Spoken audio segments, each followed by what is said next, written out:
अस्सलाम वालेकुम नाजरीन। मैं हूं मोहम्मद हफीज खान। नाजरीन, मैं आज बैठा हुआ गुज़श्ता 2 महीने के जो स्टैटिक्स हैं, शुमारियात, वो मैं देख रहा था। वो ख़ास तौर पर ये था कि हमारे यहाँ लाहौर शहर की बात कर रहा हूँ कि हर महीने कितने निकाह होते हैं और कितने निकाह टूट जाते हैं। बड़ी हैरानी की बात है कि हमारे यहाँ लाहौर की बात कर रहा हूँ, गुज़श्ता चंद महीने से, कि हमारे यहाँ इतने निकाह नहीं होते कि जितने हर महीने तलाक़ें हो जाती हैं। इनमें वो आदद व शुमार भी शामिल है कि जो हमारे यहाँ तलाक़ें बज़रिया फैमिली कोर्ट होती हैं, और इनमें वो आदद व शुमार भी शामिल हैं जो मुतल्लिका यूनियन काउंसिल जहाँ से तलाक़ मौसर होने का सर्टिफिकेट लिया जाता है, इनमें वो आदद व शुमार भी शामिल हैं। तो मैंने सोचा कि आखिर इसकी वजूहात क्या हैं?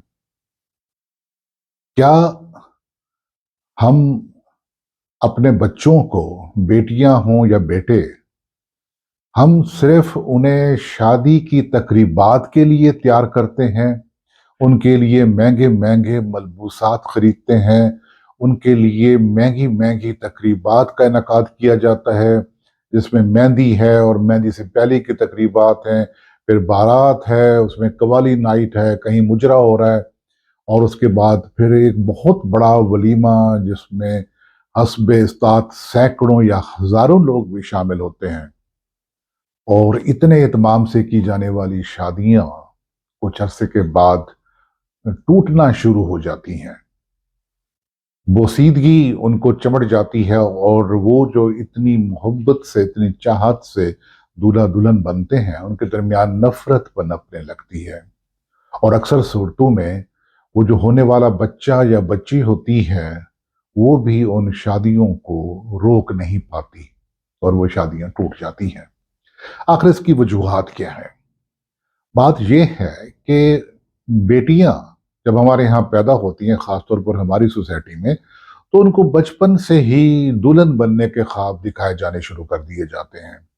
वो जब किसी तकरीब में, शादी की तकरीब में जाती हैं, तो वो ख्वाब में देखती हैं, उन्हें ख्वाब की तरह एक लगता है कि उनकी शादी होगी, इस तरह से वो दुल्हन बनेगी, और वो तकरीब की सबसे अहम खातून होगी जिसे सारी दुनिया देख रही होगी। उसने इतने महंगे महंगे मलबूसात पहन रखे होंगे, उसकी खातिर व मदारत की जा रही होगी, और हर कोई उसके वारी सदके जा रहा होगा। हम उन्हें इस बात के लिए कभी तैयार नहीं करते कि जब वो दुल्हन बनकर नहीं, बल्कि बीवी बनकर एक फैमिली यूनिट से निकलकर एक और फैमिली यूनिट बनने का, फैमिली यूनिट में शामिल होने जा रही हैं, तो क्या उन्होंने खुद को उसके लिए तैयार किया या वालदैन ने उन्हें तैयार किया? हमारी जो फूफियां हैं, खालाएं हैं, चची हैं और ममानियां हैं, वो सारी इस बात के लिए तैयार करती हैं कि उसने दुल्हन बनना है, उसने कपड़े कौन से पहनने हैं, उसने कहीं कहीं खाना पकाने की तरबियत भी दी जाती है। लेकिन आजकल जो लड़कियां आला तालीम हासिल कर रही हैं, तो वहाँ ये खाना पकाने की बातें भी पीछे रह जाती हैं, और खाना पकाना कुछ इतना ज़रूरी भी नहीं रहा। जहाँ लड़का और लड़की दोनों, उनकी फाइनेंशियल पोजीशन अच्छी है, या दोनों जॉब करते हैं, या दोनों किसी तरह से एक दूसरे को अकोमोडेट करते हैं, तो खाना आज के दौर में मसला नहीं रहा। तो फिर कौन सी बात होती है? वही बात जिसका मैंने तज़किरा किया कि ना तो हम अपने बेटे को, जो दूल्हा बना है और जिसने सोसाइटी में एक नया फैमिली यूनिट बनाया है अपनी बीवी के साथ मिलकर, हम उसको बर्दाश्त की, टॉलरेंस की, या किसी को अकोमोडेट करने की, अपने दूसरे जीवन साथी को तरबियत ही नहीं देते।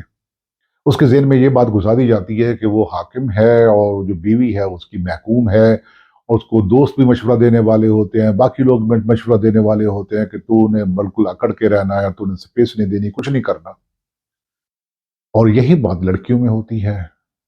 उनका जो अपने घर से मुसलसल एक राब्ता होता है, और फिर वो छोटी-छोटी बातें जिनको टॉलरेट करना चाहिए, तो वहाँ इनटॉलरेंस या अदम बर्दाश्त, अदम रवादारी आ जाती है। तो फिर वो शादी की जो हमने एक बुनियाद रखी थी, وہ بنیاد ہلنا شروع ہو جاتی ہے اور اس پر جو عمارت کھڑی ہونی تھی وہ عمارت کھڑی ہونے سے پہلے ٹوٹ جاتی ہے۔ کیا کبھی کسی باپ نے اپنے بیٹے کو بیٹھ کر سمجھایا کہ بیٹا شادی کے بعد آپ کو یہ مسائل آ سکتے ہیں، تو آپ نے ان کو اس طریقے سے ڈیل کرنا ہے؟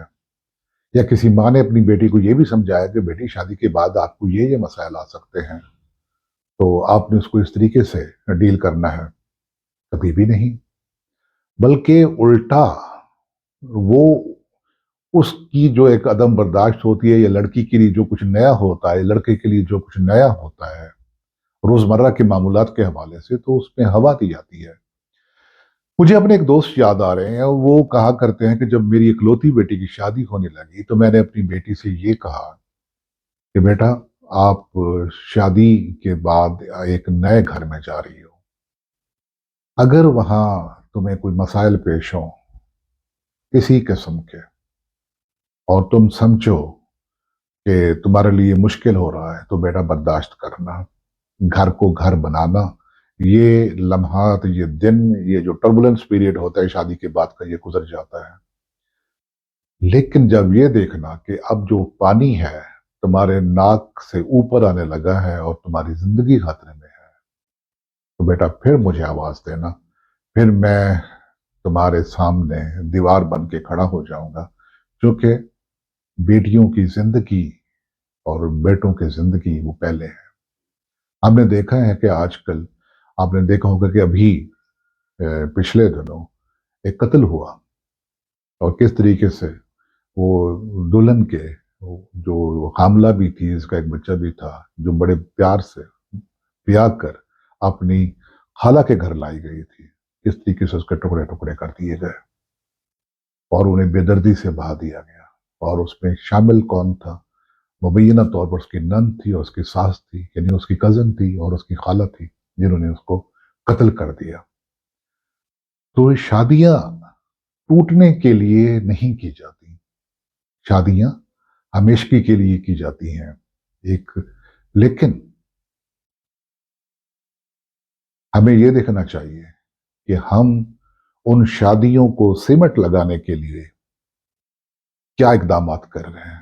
تو ہمارا وہ جو تربیت کا ادارہ ہے، بچوں اور بچیوں کی تربیت کا ادارہ شادی کے بعد کی زندگی کے لیے، وہ کہاں گیا؟ ہم صرف انہیں تیار کرتے ہیں شادی کی تقریبات کے لیے۔